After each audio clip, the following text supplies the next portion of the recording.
Bonjour à toutes et à tous, bonsoir même puisqu'il est 18h, c'est vendredi et comme tous les vendredis, eh bien c'est Mon Quotidien TV. Aujourd'hui, je reçois Sophie Bardoli-Ciolek et elle a deux noms parce qu'elle s'est mariée il n'y a pas si longtemps. Et le mariage, c'est tout son art puisqu'elle est wedding planner. Donc on a un peu de temps pour faire connaissance avec elle et comprendre son parcours. Et tout de suite, Sophie, je propose qu'on en parle. Bonjour. Bonjour. Bon, alors, donc du coup, ce projet de wedding planner, il a un nom qui, à mon avis, résume très bien l'histoire. Ça s'appelle l'étincelle. Oui, l'étincelle event planner.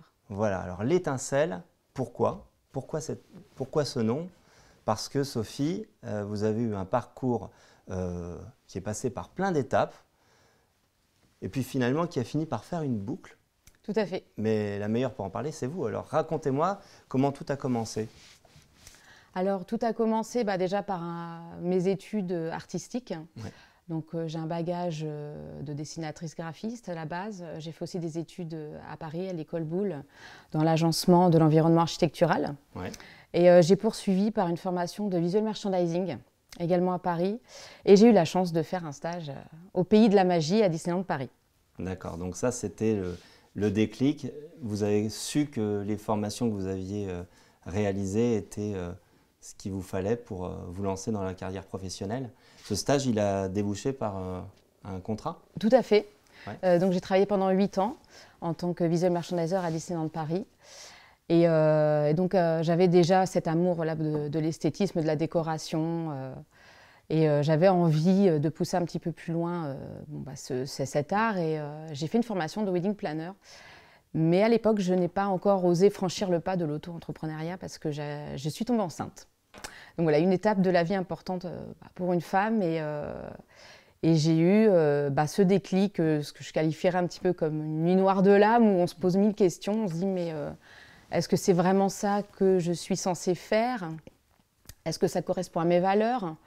Voilà, est-ce que j'ai envie de plus? Et en même temps, on a cette petite culpabilité de se dire je vais être maman, est-ce que je vais avoir du temps, est-ce que je vais réussir à développer une activité alors que je vais avoir un petit bout de chou à m'occuper? Enfin voilà, c'est toutes ces questions qui me sont venues à la tête. Donc j'ai fait ma formation, mais j'ai pas osé franchir le cap. Oui, d'accord. Mais donc il y a une formation de wedding planner. Tout à fait. Ouais. Et du coup, on y apprend. C'est quoi les spécificités de ce métier finalement? Alors vous avez deux aspects. Je dirais que vous avez tout ce qui est purement technique. Vous avez par exemple quel éclairage vous allez mettre dans une salle, quelle ambiance vous allez devoir créer, l'organisation en elle-même, la coordination, quel prestataire, pour quelle typologie de mariée. Et après, je dirais que vous avez vraiment un aspect management de projet où là, c'est de la relation humaine, c'est le challenge de la gestion des prestataires, la gestion des problématiques, la gestion également de tout ce qui est budgétaire et de la négociation. Donc voilà, ça c'est, je dirais, deux aspects qui sont à part entière, en même temps très complémentaires, parce que si vous n'avez pas ces deux casquettes, ça reste compliqué. Du coup, toutes les compétences que vous avez acquises pendant déjà les étapes de formation que vous avez eues et ensuite par votre expérience chez Disney, tous ces éléments-là, finalement, vous permettent de mieux maîtriser toutes les phases de votre métier, j'imagine. Dessinatrice, je ne sais pas si c'est vous qui faites les planches, les cartes, etc. Mais vous avez un œil d'experte sur ces sujets-là, j'imagine. Tout à fait, ça m'aide beaucoup effectivement pour pour prendre des décisions, je dirais, artistiques. Toutefois, je pense qu'aujourd'hui, les métiers du mariage se développent énormément. Vous avez des wedding planners, vous avez des wedding designers, vous avez des décorateurs. Enfin voilà, c'est vraiment très large aujourd'hui, tout le panel de prestataires que vous pouvez avoir sur un mariage. Moi, j'ai choisi de me spécialiser dans l'organisation, la coordination. Toutefois, voilà, effectivement, comme vous le disiez, le fait d'avoir un bagage artistique, ça peut vous aider à cerner davantage les choix que doivent faire les mariés pour que ça soit réussi. Je parle en termes de décoration, que ce soit en termes de papeterie, par exemple, qu'est-ce qui va être équilibré, qu'est-ce qui ne va pas l'être. Enfin voilà, c'est des choses qui peuvent nous aider effectivement à les guider. Parce que aujourd'hui, avec Instagram, Pinterest, la famille qui met un petit peu son grain de sel, des fois, on a du mal à faire des choix artistiques qui nous ressemblent. Donc c'est important de pouvoir guider les mariés et de choisir aussi des prestataires qui vont leur ressembler.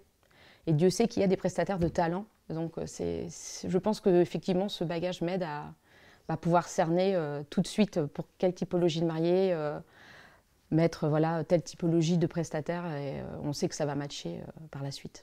Alors vous avez une spécificité dans votre activité parce qu'en fait c'est presque un peu réducteur votre dénomination de wedding planner parce que vous participez à la création d'événements dans d'autres registres, dans le monde de l'entreprise, dans le monde du spectacle.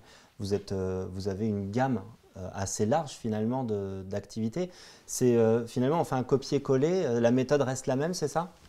Alors oui, effectivement, un mariage, c'est un événement assez conséquent, donc vous pouvez, je dirais, décliner l'organisation d'un mariage sur des autres événements à typologie familiale. Après, pour tout ce qui est événements d'entreprise ou autres, il faut quand même voilà, prendre en compte les spécificités. Pardon. Spécificité, c'est pas un mot facile à dire. Ouais, c'est ça. Mais je suis content parce que je me suis risqué, je l'ai eu. Bien joué. Les spécificités de chacun. Ouais. Dans un mariage, vous allez avoir quand même un aspect qui est très d'écoute particulière. Ouais. Vous avez un petit peu moins dans le domaine de l'entreprise, par exemple. Il faut vraiment accompagner les mariés. On devient presque un ami, parce qu'on les accompagne tous les jours. Parfois, dans les couples aussi, il y a des tensions, ou dans la famille. C'est un peu le problème, c'est que chacun a une vision bien à lui du mariage idéal ou de l'événement idéal.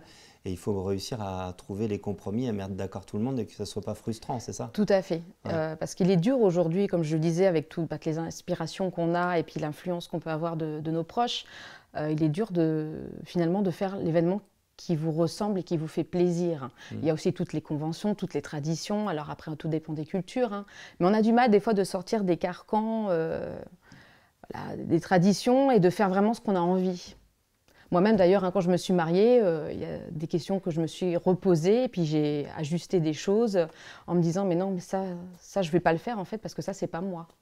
Ouais. Voilà. Ou parce que je ne veux pas l'imposer à mon mari par exemple, parce que ça, c'est moi, mais on se marie à deux.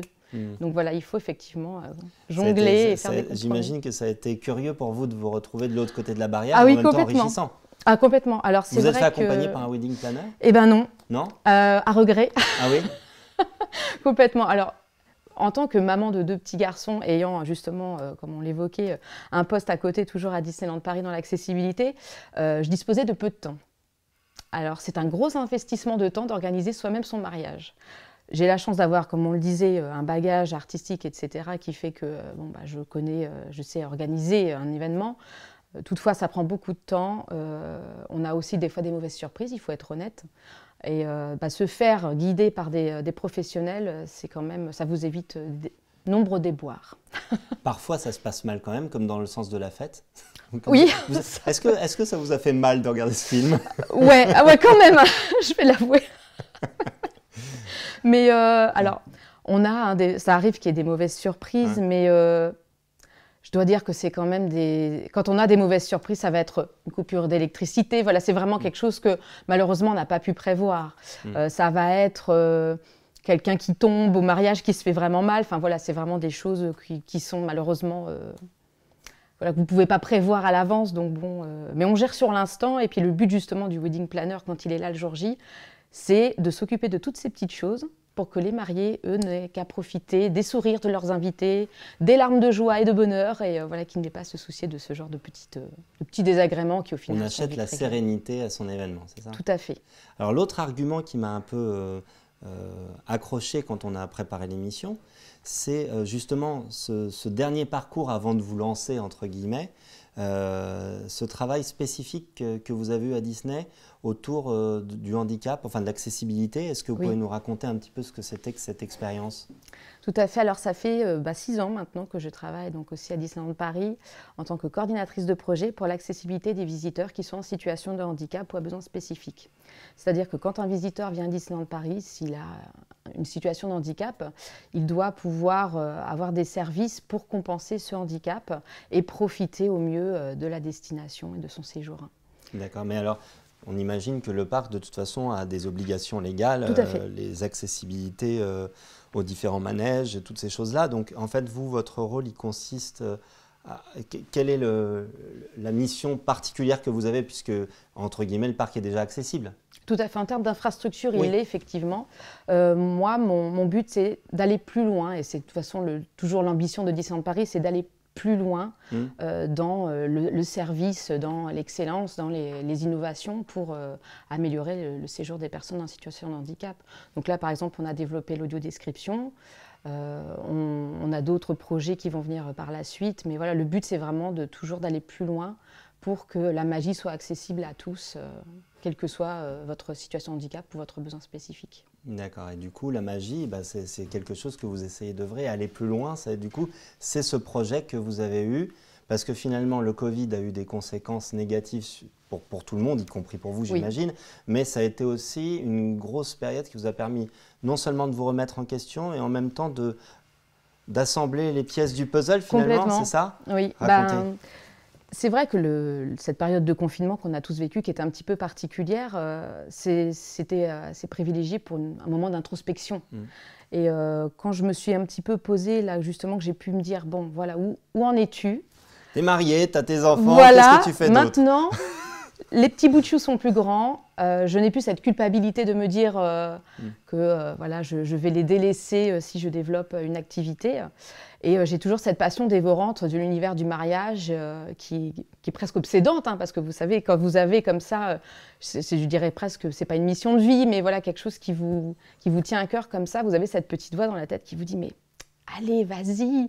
Et donc, pendant ce moment d'introspection, comme vous disiez, c'est vrai que je me suis dit « mais tu as ton bagage artistique, tu as eu la chance d'avoir cette opportunité de développer des compétences pour la coordination de projet, mais qu'est-ce que tu attends en fait? Parce que tu as tout.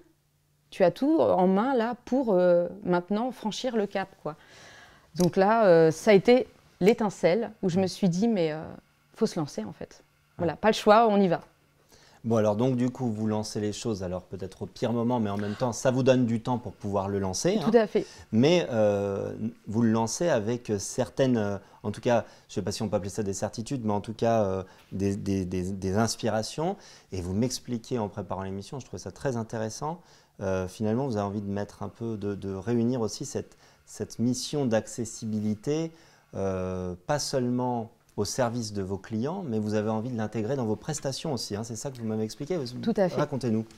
Alors, c'est vrai que le fait d'avoir eu la chance de travailler pour des publics qui ont des besoins spécifiques, ça m'a permis de faire le lien et de me dire justement, est-ce qu'on ne peut pas aller plus loin? Effectivement, on organise des événements, mais faire en sorte que ces événements soient accessibles, donc pour les prestations de mariage, etc., c'est-à-dire pour les mariés, pour leurs invités, parce qu'on peut effectivement avoir des mariés en situation de handicap, on peut avoir besoin d'une traduction en langue des signes pour une cérémonie laïque, par exemple, on peut avoir besoin d'un lieu extrêmement accessible pour une personne qui est en fauteuil.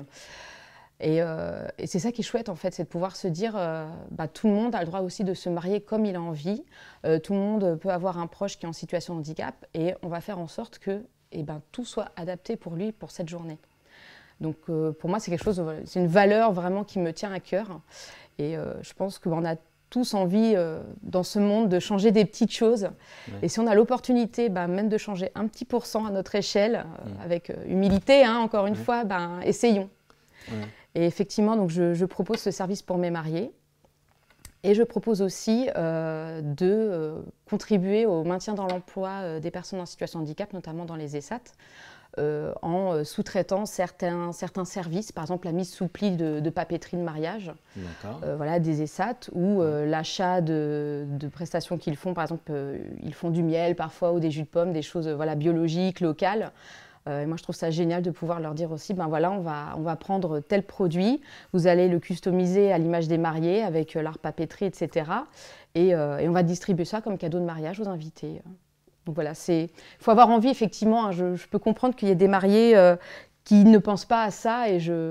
Non, mais en fait, c'est vrai que ça peut ne pas paraître comme un premier réflexe, ne serait-ce que de se soucier, même si tout le monde a dans son entourage des personnes qui ont des handicaps, le jour de l'organisation de son mariage, se dire tiens, il va falloir qu'on anticipe, qu'on ait telle et telle solution pour que tout le monde puisse se sentir invité au même niveau, c'est vrai que ce n'est pas un réflexe. Et du coup, vous amenez ça aussi dans votre conseil et dans la prise en compte de la création de l'événement, parce que c'est pour du mariage, mais ça peut être pour tous les événements, évidemment. Complètement. Mais ça, c'est génial.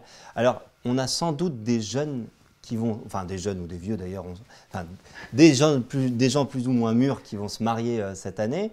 Et qu'est-ce qu'on peut avoir comme premier conseil, peut-être quelques règles d'or, des petites astuces pour déjà mettre les wagons dans le bon sens pour que le mariage soit plutôt un événement réussi. Surtout en plus avec cette période de pandémie, j'imagine qu'il faut faire preuve un peu d'agilité, d'originalité pour pouvoir organiser l'événement. Qu'est-ce qu'on pourrait leur donner comme conseil? Alors, tout dépend du nombre d'invités déjà. Ouais. Je dirais que la tendance actuelle serait à réduire le nombre d'invités. C'est une constatation que j'ai faite là, dans les derniers mois. C'est vrai qu'avant, on avait tendance à faire des mariages à 100 ou 150 personnes assez rapidement, surtout pour les grandes familles. Aujourd'hui, les gens veulent des mariages à taille humaine, donc avec un nombre d'invités un petit peu plus restreint et avec vraiment les proches, les très proches. Les vrais proches. Les vrais proches, voilà. Vous l'avez dit. Mais c'est vrai que voilà, on a envie d'aller davantage vers l'essentiel. Ouais. Donc, j'ai eu des demandes pour, par exemple, faire des mariages à domicile pour des personnes qui, des fois, ont des maisons assez grandes ou des jardins assez grands. J'ai eu ce genre de demandes. On a aussi davantage de demandes de location de lieux plus petits. Donc, on est voilà, plus à l'essentiel moi, je ne saurais qu'encourager les mariés à aller à l'essentiel parce que souvent, quand je discute avec des gens qui se sont déjà mariés, ils me disent régulièrement j'ai invité un petit peu trop de monde, je regrette parce que j'ai engagé beaucoup de budget et au final, je n'ai pas eu le mariage que je voulais. Et ça, pour moi, il y a aussi une autre inquiétude, enfin en tout cas quelque chose que moi j'ai personnellement relevé régulièrement dans des témoignages.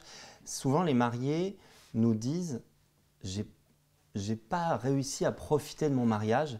J'ai tellement été happé par l'événement. Oui.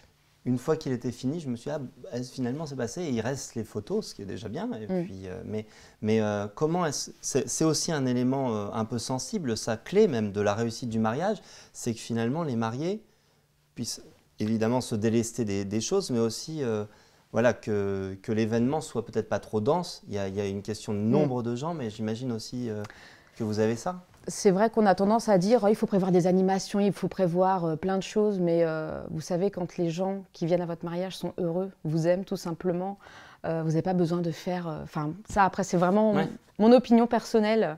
Vous n'avez pas besoin de faire énormément de choses, de prévoir un sculpteur de ballons et puis un spectacle de magie et 30 000 animations. C'est l'un ou l'autre.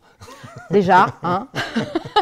Non, mais ce que je veux dire, c'est que voilà, quand on vient à un mariage et qu'on aime le couple qui se marie et qu'on est heureux d'être là, on n'a pas besoin de 36 000 choses pour passer un bon moment. Je veux dire, et les mariés, effectivement, je ne saurais trop leur conseiller de prendre un wedding planner, effectivement, pour les soulager et profiter de leur mariage.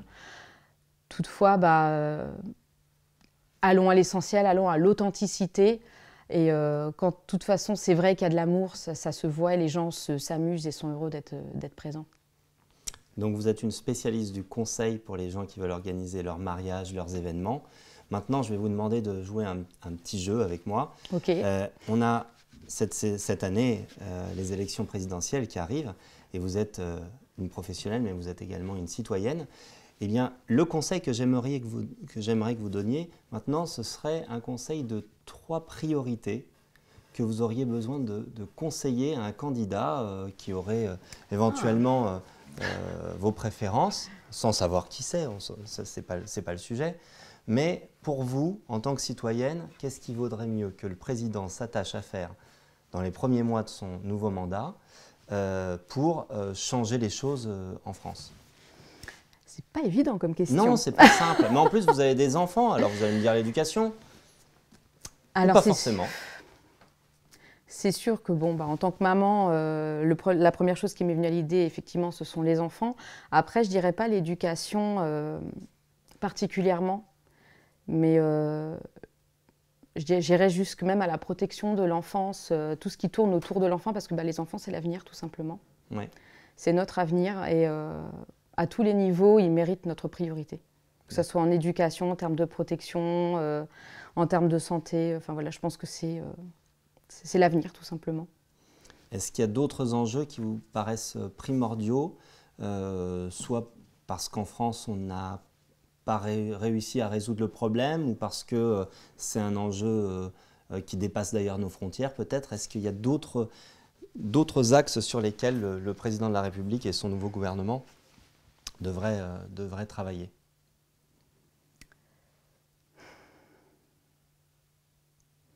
Moi, je pense que le prochain président, en tout cas, devra faire preuve de beaucoup de discernement.